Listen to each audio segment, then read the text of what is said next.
దానికి ధిక్కార స్వరం అనే ఒక సంచిక కూడా ప్రత్యేక సంచిక వేసింది.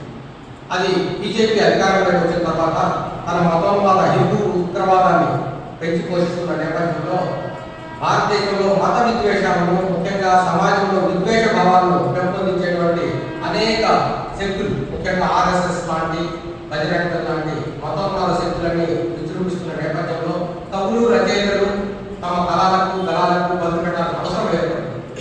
ఆ నేపథ్యంలో ధిక్కార స్వరాన్ని మనము వినిపించడం జరిగింది. ఆ తర్వాత ఇప్పుడు మరీ నిర్లజ్జగా అనేక కార్యక్రమాలు, ముఖ్యంగా అనేక చట్టాలను చేస్తున్నారు. సిఏఏ చట్టం తీసుకొచ్చారు. అట్లాగే ఇటీవల ఒక రకంగా చెప్పాలంటే సమాజంలో ప్రజాస్వామిక హక్కులన్నింటినీ కాలరాసే విధంగా కార్మికుల కోడ్ కొత్తగా తీసుకురావడం, ఇటువంటివన్నీ చేస్తుంది ప్రభుత్వం. తర్వాత ఎక్కడైనా ఎవరైనా ప్రశ్నిస్తే వెంటనే వాళ్ళని జైలులో వేయడం, వారిని హింస చేయడం, ప్రశ్నించడానికి భయపడే విధంగా చేయడం, ఇవన్నీ కూడా ఈరోజు జరుగుతున్న పరిస్థితి. అందుకని ప్రశ్నించే కొడవలి, ప్రశ్న అంటేనే కొడవలి అన్నాడు కవి. కానీ ఈరోజు కవులు కూడా ఒక మూగరం పట్టిన పరిస్థితి. తమ రచనలో ప్రభుత్వానికి వ్యతిరేకంగా రాయడానికి భయపడుతున్నారు. ఇటువంటి నేపథ్యంలో సాహిత్య ప్రస్థానం తన వంతు కర్తవ్యాన్ని నిర్వహించడానికి చేస్తోంది. అలాగే సాహిత్య సమితి కూడా అనేక కార్యక్రమాలు రూపొందించుకొని కవితాకారం కానీ, కవిత్వం, కథాకారం కానీ ఇవన్నీ కూడా చేస్తున్నాం.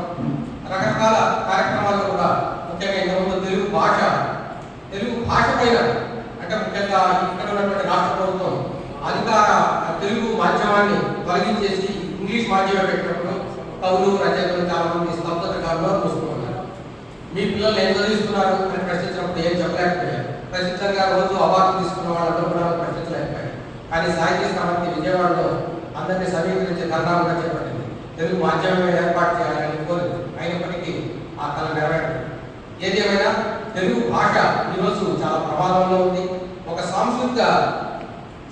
సాంస్కృతికంగా ముందుకు కావాల్సిన సమాజానికి ఒక అడ్డుకట్టగా ఇది ఏర్పడుతుంది.